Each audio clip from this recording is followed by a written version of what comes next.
वैष्णवी मृत्यू प्रकरणामध्ये राजेंद्र हगवणे आणि सुशील हगवणेला अटक झालेली आहे। पिंपरी पोलिसांनी रात्री उशिरा स्वारगेट परिसरात ही कारवाई केली आहे। वैष्णवी हगवणे आणि मृत्यू प्रकरणामध्ये अखेर सासरा आणि दीर या दोघांनाही अटक झाली आहे। राजेंद्र हगवणे आणि सुशील हगवणे आता बावधन पोलीस ठाण्यामध्ये आहेत। त्यांना आज काही वेळातच कोर्टामध्ये हजर केले जाणार आहे। आणखीन एक महत्त्वाची बातमी, राजेंद्र हगवणे स्वारगेटमधूनही पलायन करण्याच्या प्रयत्नामध्ये होता। वैष्णवी मृत्यू प्रकरणी हगवणे कुटुंबावर 17 मे रोजी गुन्हा दाखल झालेला आहे। गुन्हा दाखल झाल्यावर हगवणे बावधनच्या मुहूर्त लॉन्समध्ये लपून बसलेला होता आणि पुण्यातून दोघेही कोल्हापूरला गेल्याची माहिती आहे। कोल्हापूरनंतर पुन्हा पुण्यामधल्या पवना डॅम परिसरामध्ये ते दोघं लपले होते। तळेगाव दाभाडे आणि त्यानंतर स्वारगेटमध्ये हगवणे दिसून आले। सीसीटीव्हीच्या आधारे पोलीस हगवणेंपर्यंत पोहोचल्याची माहिती आहे।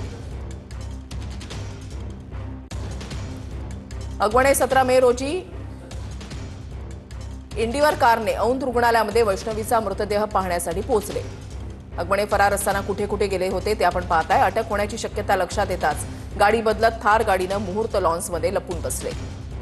त्यानंतर हगवणे पवना डॅम इथे बंडू फाटक यांच्या फार्म हाऊसवर मुक्कामी होते।